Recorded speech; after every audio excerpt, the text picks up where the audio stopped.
Hello दोस्तों, मैं R N Shukla, business advisor and founder online business workshop.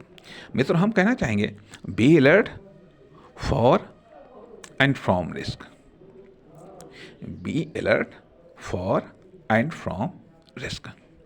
यहाँ पर हम कहना चाहेंगे कि बी अलर्ट, सावधान रहो। किससे? रिस्क से। अर्थात रिस्क से सावधान रहो, रिस्क के लिए सावधान रहो। For risk, be alert for risk, risk के लिए सावधान रहो।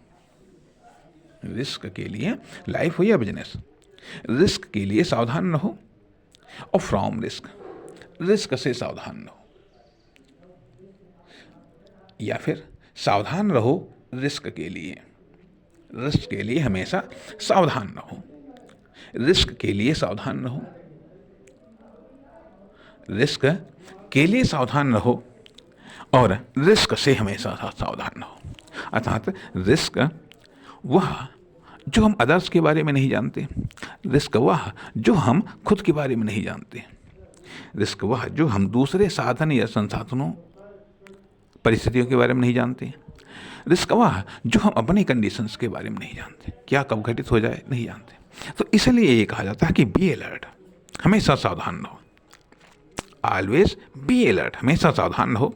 किससे? फॉर रिस्क, रिस्क के लिए सावधान रहो, रिस्क के लिए सावधान रहो और रिस्क से सावधान रहो। या सावधान रहो हमेशा रिस्क के लिए। अब वह चीज़ चाहे वर्किंग रिस्क हो, चाहे वह कॉमर्शियल रिस्क हो, चाहे वह फाइनेंशियल रिस्क हो, कोई भी रिस्क हो। नमस्कार, धन्यवाद।